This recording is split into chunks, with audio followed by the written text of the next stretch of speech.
si on revient sur le Centre national de surveillance et de police des pêches ou de la pêche pour révoquer la suspension de M. Bakary Keita, son directeur général, les raisons seraient-elles ailleurs? Nous posons la question. Oui, et pour le moment, dans le micro, s'il vous plaît. Nous étions un peu surpris de la soirée du vendredi d'apprendre que M. Bakary Keita est suspendu. La note est là. La ministre, vu, article 1er, M. Mohamed Bakary Keita est suspendu de ses fonctions de directeur général du Centre national de surveillance et de police des pêches pour faute lourde.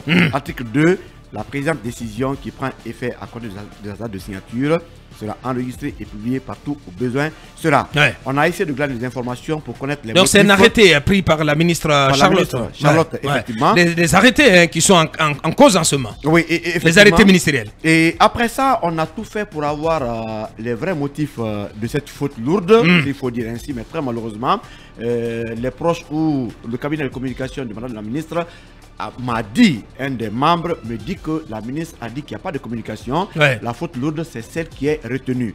Mais comme vous savez, nous sommes des journalistes, on a essayé de fouiller au niveau du ministère. De toute façon, on va pas quand même demander à la ministre de se justifier ou de donner, de s'expliquer par rapport, parce qu'on n'est pas un tribunal ici, monsieur Pocher. Oui, tout à fait. C'était pour comprendre l'actualité en question. Alors, les proches du ministère ont fait comprendre que, en tout cas, les atomes ne sont pas crochus entre M. Bakary Keita et Madame il y a un peu longtemps. Et que cette suspension avait pour motif l'absence de M. Bakary à une réunion au niveau du ministère où était présent le Premier ministre, chef du gouvernement. Oui. Mais à cette réunion, beaucoup d'autres directeurs étaient absents, mais représentés par leur adjoint, c'était le cas de Bakary. Et quand on a glané, on a compris que l'absence de M. Bakary était motivée parce que le 27 octobre, elle a adressé un courrier à Madame la ministre de la Pêche. Et ce courrier est bien sûr déchargé. Le même jour, j'ai le courrier en main. Ouais. La décharge est là. Ministère elle date du 27 10e, le même jour, le courrier a été déchargé. Donc je lis juste un pan du courrier où le directeur écrit à Madame, nous avons l'honneur de rappeler que nous avions séjourné dans la Fédération de Russie les 27 et 28 juillet sur invitation du conseiller du président de la Fédération de Russie. Ouais. Plus loin, il a dit, nous avions saisi cette occasion pour présenter succinctement l'organisation du secteur de la pêche de la République de Guinée et particulièrement le système de suivi, contrôle, surveillance et de police des mers. Alors, Abakar, je continue, où M. Bakary dit à Madame la ministre, nous souhaiterions obtenir de vous un jour de rencontre avec ces experts et votre implication personnelle ainsi que celle de l'ensemble des directeurs qui relèvent de notre département pour donner plus de chances de réussite aux travaux avec les scientifiques russes que nous espérons déboucheront sur des résultats hautement bénéfiques pour la Guinée. Vous en souhaitant bonne réception, veuillez agréer, Madame la ministre, l'expression de notre haute considération. Oui. Donc ces Russes sont venus pour, en tout cas, des travaux au niveau du CNSP. Et Madame a reçu la lettre et même une demande d'audience pour recevoir et le directeur. Pour recevoir la délégation russe. Mais très malheureusement, j'apprends que cette lettre n'a pas eu de suite. Madame la ministre n'a pas du tout répondu. Alors, Abakar, plus loin, moi, je me suis amusé même à comprendre si la rencontre à laquelle M. Bakary faisait allusion, c'est une réalité. J'ai eu l'agenda de la rencontre.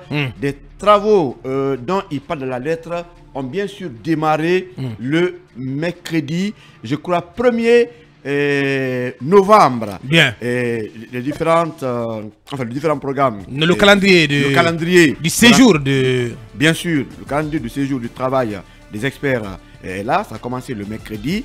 Ça a continué pratiquement le jeudi. Et je vois le programme même du vendredi.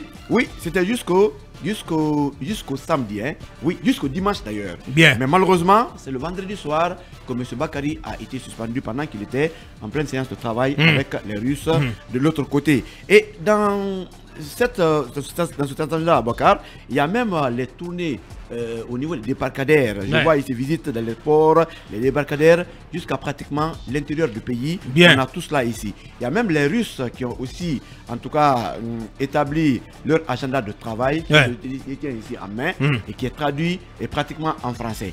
Alors, Abakar, je reviens un peu à la réunion. Dans cette réunion, 3 autres directeurs étaient absents.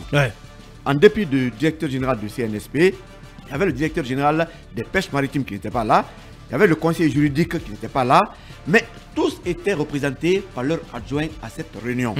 Alors, la seule suspension... La réunion avec le PM. Avec le PM, bien sûr. Mais malheureusement, le seul directeur qui a été suspendu, c'est M. Bakary Keita, non. Et pourtant, il était représenté à cette réunion par son directeur adjoint. Pratiquement comme les autres. Mais plus loin... C'est pour cela que nous posons la question ce matin. Les raisons ne seraient-elles pas ailleurs? Est-ce que vous pensez que par ces motifs, la ministre, vous voyez la ministre Charlotte Daffé suspendre Bakary Keita pour faute lourde? Ne faut-il pas aller voir, aller chercher les raisons ailleurs, Lincoln? Attention, je pense qu'il faut creuser un peu plus. Oui, j'ai eu beaucoup d'informations concernant les relations entre M. Bakary et Mme Nanette Charlotte Daffé.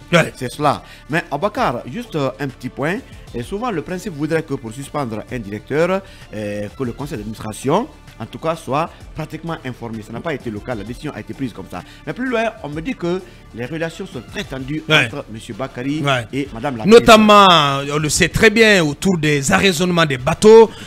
Pas plus tard que la semaine dernière, Mamadouri évoquait le cas de ce navire, c'est un navire crévetier, battant pavillon RD Congo, à bord duquel il y avait un personnel, un navigant américain, et un navire qui n'avait pas tous les équipements de pêche adéquats.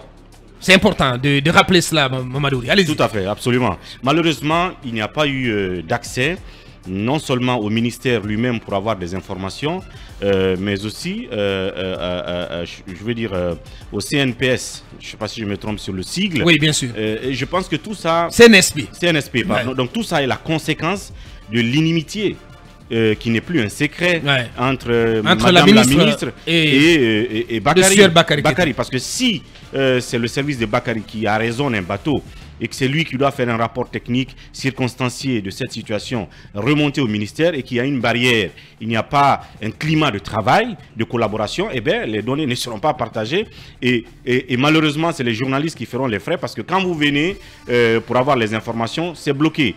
Et j'ai envie de dire que la question de faute lourde qui est évoquée ici, sauf si on nous dit... Qui est récurrent brandi. Hein? Oui, sauf si on nous dit clairement qu'est-ce qu'il y a derrière le concept de faute lourde. Mais si la faute lourde, c'est juste l'absence de Bakary à cette réunion et qu'il y a eu d'autres absences, d'autres directeurs du même ministère, en ce moment, la faute lourde, elle est injuste. Elle n'est pas justifiée. Alors, je crois que le Premier ministre est allé au ministère de la Justice. Il a trouvé aussi que le ministre de la Justice n'était pas là. Ah oui. Il était absent. Il était absent, il est hors du pays et il était représenté par le ministre secrétaire général du gouvernement, donc son homologue. Ça veut dire que si on fait un peu d'analogie, de comparaison, le PM devrait sanctionner... devrait suspendre le ministre pour faute lourde. Je pose des questions. Bien, Mamadouri et Mamadou Diam plutôt. Pour clore. Cette décision crève-cœur pourrait créer suspicion, froid et méfiance au sein de ces départements et qu'on apprécie pourtant dans les performances, même dans Mirador ici, puisque Madame la ministre est passée ici, je crois même à 2 reprises. Et est-ce qu'elle en avait besoin? Ce sont là, Aboubacar, les conséquences de ce qu'on appelle la bureaupathologie, qui est la bureaucratie à outrance, un mal qui gangrène les pays francophones et qui entraîne leur retard sur les anglo-saxons. Bien dit. Allez, on va rester là pour donc continuer notre émission et promettre d'y revenir, donc de revenir sur ce sujet avec de nouveaux éléments forcément dans cette émission.